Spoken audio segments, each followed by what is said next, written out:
बरेली पहुंचे शिवपाल सिंह का भाजपा पर बढ़ा हमला। कहा उपचुनाव में जमकर भाजपा ने की गुंडई, एसएसपी ने डलवाए भाजपा को वोट, जिलाधिकारी ने भी नहीं रखी। निष्पक्षता सत्ता में आने के बाद बनाएंगे। भाजपा को सपोर्ट करने वाले अधिकारियों की लिस्ट सपा के वोटरों को नहीं पहुंचने दिया। पोलिंग बूथ आधार कार्ड छीन कर भगा रहे थे हमारे वोटरों को, फिर भी उपचुनाव में पाएंगे। 5 से 6 सीट सपा के खाते में आएंगे। करहल हत्या मामले में बताया प्रेम प्रसंग का मामला। 8 साल में भाजपा सड्डी डेचक के गड्ढे भी नहीं भर पाई। सभी 9 सीटों पर बताई कांटे की टक्कर है। अच्छा देखिए, पहले तो मैं यहाँ शादी समारोह में आए थे, फिर पता चला वीरपाल जी के छोटे भाई का निधन हो गया, तो शोक संवेदना में आए हुए हैं। अब रहा, आपने सवाल कर दिया है चुनाव का। अब देखिए, भारतीय जनता पार्टी के शासनकाल में लोकतंत्र की धज्जियां उड़ रही हैं। तो ये देखिए, जिस तरीके से भारतीय जनता पार्टी गलत परंपराएं डाल रही है, इसकी वजह से लोकतंत्र को बहुत खतरा है। फिर तो चुनाव निष्पक्ष होंगे ही नहीं। और देखिए, इस भारतीय जनता पार्टी के लोगों ने शासन प्रशासन के द्वारा, पुलिस के द्वारा आधार कार्ड पहले ही छीन लिए गए हैं। फिर उसके बाद बूथों पर कब्जा किया है, कब्जा करके वोट डलवाए हैं। फिर भी समाजवादी पार्टी और इंडिया गठबंधन ने मुकाबला किया है और कई सीटें हम उसके बावजूद भी जीतेंगे। अब टक्कर तो हर जगह है, लेकिन हम लोग समाजवादी पार्टी के लोग 5-6 सीटों पर जरूर जीतेंगे। इसके बाद इस तरह से है, मैंने कहा ये परंपराएं लोकतंत्र के लिए ठीक नहीं है, बेईमानी से। अच्छा, इससे कोई भारतीय जनता पार्टी की सरकार अगर मान ले हार भी जाती, जैसा माहौल है उत्तर प्रदेश में भारतीय जनता पार्टी के खिलाफ, तो सरकार तो उनकी गिर नहीं जाती।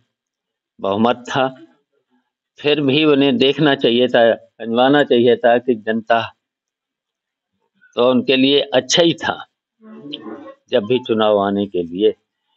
तो अगर ये देख लेते तो हो सकता था ठीक काम करने लगते, क्योंकि भारतीय जनता पार्टी से पूरे देश की जनता इस समय खिलाफ हो चुकी है। क्यों? इन्होंने केवल झूठ बोला है और झूठ बोल करके कोई विकास का काम और जो भी घोषणाएं करते थे आज तक एक पूरी नहीं हुई है। आप देख रहे हो कि 8 साल उत्तर प्रदेश की सरकार को हो गया है, सड़कों के गड्ढे नहीं भरे गए। और हम लोगों के समय की सड़कें थी, आज भी उस पर गड्ढे नहीं है।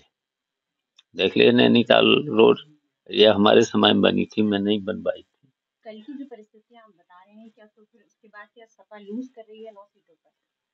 देखिए, मैंने कहा समाजवादी पार्टी इन परिस्थितियों में जो देखिए वोट की लूट हुई है, शासन प्रशासन ने किया है, उसके बावजूद भी 5-6 सीटें जरूर जीतेगी। और टक्कर तो सभी 9 सीटों पर है, कुछ सीटों पर हार भी सकते हैं, लेकिन हम 5-6 सीटों पर इसके बावजूद भी जब लूट हुई है प्रशासन ने, पुलिस ने,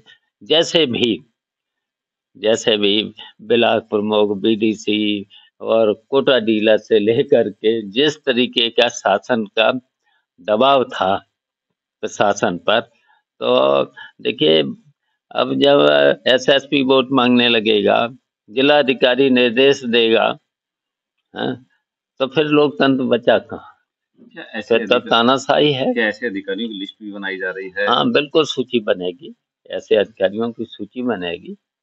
ऐसे बेईमानी उनको नहीं है। देखिए, वो लोग संविधान की कसम खाते हैं, निष्पक्ष रह के काम करेंगे, तो वो तो देखिए संविधान की अवहेलना है।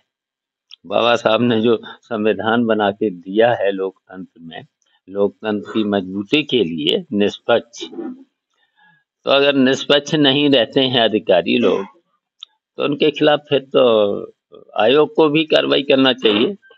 आयोग नहीं करता है तो फिर देखिए, फिर न्यायपालिका है, न्यायपालिका भी अगर न्याय नहीं दे पाती है, फिर तो जनता ही अब न्याय देगी। क्या आने इसमें वाली आने जब कभी आपकी जब सरकार समय आएगी, आता है तो जनता फिर फैसला कर तो देती क्या है। जब आपकी कभी सरकार आपकी आएगी तो देखिए क्या फैसला तो अभी 2027 में ही हो जाएगा।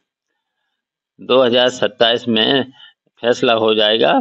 समाजवादी पार्टी उत्तर प्रदेश से भारतीय जनता पार्टी को हरा के भेजेगी।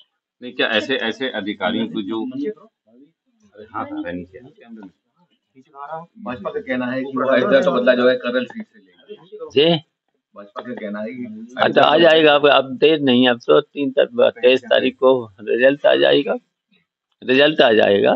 अब काहे को, अब तो एक दिन बीच में है। सपा काफी आगे निकल रही होती है, जैसे इंडिया गठबंधन की बात कर लें या फिर 2017 की बात कर लें, हर चुनाव में लगता है कि सपा अब आ रही है, लेकिन लास्ट मोमेंट पे ऐसा क्या हो जाता है आपकी पार्टी में जो आप हमेशा लूज कर जाते हैं? देखिए ऐसा तो कहीं नहीं होता है, जो आपने सवाल किया है ऐसा नहीं होता है।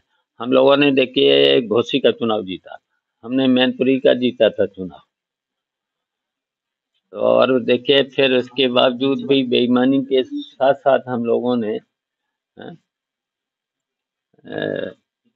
2022 का चुनाव तब भी जीता था।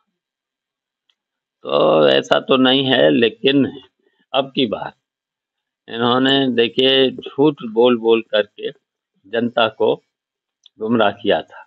अब इनकी पोल खुल चुकी है। महंगाई, बेरोजगारी, भ्रष्टाचार रोक नहीं पा रहे खुलेआम।